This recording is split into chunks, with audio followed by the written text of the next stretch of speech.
Hello everyone, Jonathan Williamson here from CG Cookie, and today I wanted to just give you a quick demo of the new version of RetopoFlow version 1.1.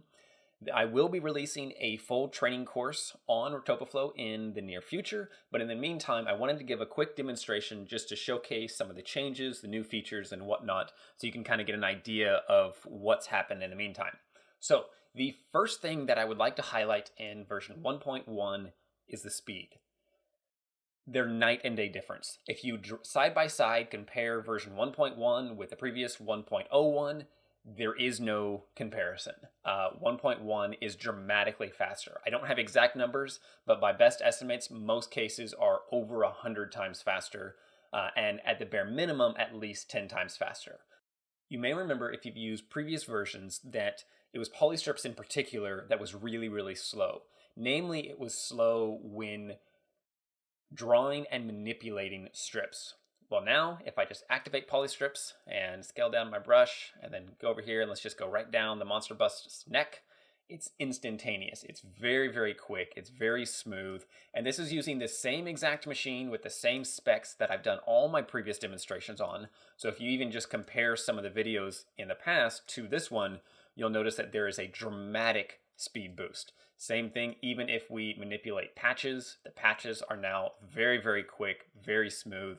And I think it's fair to say that it's gone from a cool demonstration that's very tedious to an incredibly smooth and fast tool. So that's kind of awesome. The next thing that I would like to demonstrate in 1.1 is the source and target object functionality. So previously, the way that this worked is when you first selected your object and then entered RetopoFlow, this would become your source object. So now anything that I do on this mesh is on my source object, and then when I hit enter, it commits it and I have my new RetopoFlow object. Now, this worked fine for the first run of the tool.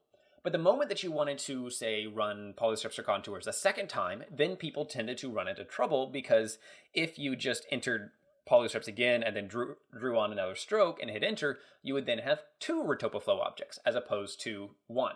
Well, now we have the ability to define both of these more clearly. So first of all, you'll notice that when I hit enter on this newly created mesh, that the source object was automatically set to be the original selected object, which is Monster Sculpt. And it automatically set my target object to be my newly created polystrips object. So this is nice because it just takes a step out of the process so that most people can just go. And what has happened now is now if I hit polystrips and I go in here and now I just draw on my mesh, you'll notice that I'm automatically adding geometry into the existing target object, even though I'm not in edit mode. So if I just hit enter, it's now pushed directly into that object and all is fine and dandy. Now, just to demonstrate, if I remove this target object and now I enter polystrips, and I draw on here and hit enter, I now have two separate objects. So it just gives you a little bit more flexibility as to how you want things to work. Note that when you do this, it also means that you don't have to worry about your selection. In fact, I can just deselect everything and I can specify these objects like this and it will still work. So that's kind of handy. Next, beyond that, it also means that when you go into edit mode, let's say if I go into edit mode on this, and I now want to retopologize this further, I no longer have to worry about what my other object selected is. Because in the past, you had to first select the high resolution, then select the low resolution, and make sure they were in the correct order, then go into edit mode, and then retopologize it. Now you can simply select your source object. In addition, let's just say I clear this out. Maybe I don't know the name of my source object and I'm looking down this list. I'm like, man, I don't have any idea what object it is. Well, now I can just use the eyedropper tool and I can click on that and it'll automatically fill it in. Okay, so that's the source and target object. Pretty cool little functionality, I think. The next thing though is we have three new tools when you're working in edit mode. So the first one is the tweak tool. The tweak tool you may remember actually from polystrips, where if we activated polystrips and drew in here, we could then actually hold down T and we could tweak the polystrips geometry a little bit before we committed it. Well, we've gone ahead and pulled that functionality into its own operator. So now while you're in edit mode, you can just press tweak, you immediately get a brush icon, you can scale it up, and you can tweak your geometry. Of course, noting that all geometry that you manipulate is snapped to the surface. That's, the most important part, and that's at the core of everything within RetopoFlow is it all stays snapped to the surface. So this makes it really, really easy to adjust your geometry, particularly to adjust very small parts, mostly because you notice I don't have to worry about selections. I don't select anything. It behaves a little bit more like sculpting in this manner and makes it much more fluid to work with. As soon as I'm done, I can either just hit escape or cancel. Notice that we also have our help menu right up here, just like all the other operators. And there we go. So that's tweak. Next, the other two cool tools we've added are loop cut and edge slide. So loop cut is exactly what it sounds like. It allows us to add in a loop cut just like we might with the regular loop cut tool. The difference being that if I use the RetopoFlow loop cut and press in a new cut, everything is automatically snapped to the surface. Additionally, I also have full navigation controls, so that's nice. And so you can see in this example, you can see where right along this profile, we don't really have enough geometry to match that profile. But if I add in a new loop, it automatically snaps. Add another one, add another one.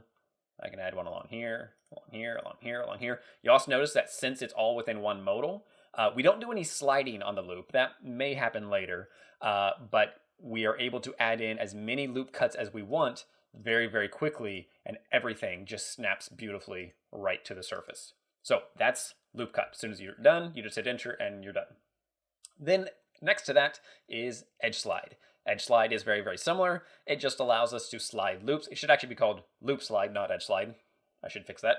But it allows you to slide loops along the surface. So once more, it stays everything locked to the surface. And to demonstrate, let me grab this loop, slide it over here.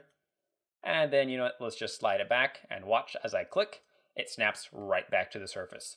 So as with everything in RetopoFlow, everything stays snapped. So you never have to worry about surface snapping. You don't have to do shrink wrap. You don't have to do any of that stuff. It all just stays connected right to the surface of your source object. So that is RetopoFlow version 1.1. There's been a lot of other fixes. Some of the most notable fixes that we've added is we've dramatically improved the key maps. So you should, I'm crossing my fingers on this, you should finally be able to fully use custom navigation controls such as a 3ds Max or Maya presets within RetopoFlow. It's been a hassle. It's been one of the more complicated things within Blender to do, but it should work. Beyond that, there's been a few other tweaks. We've consolidated our tool settings here into one box rather than two. Obviously, there's the difference between edit mode and object mode, and there we go. So that's version 1.1. I'd love to hear what you think.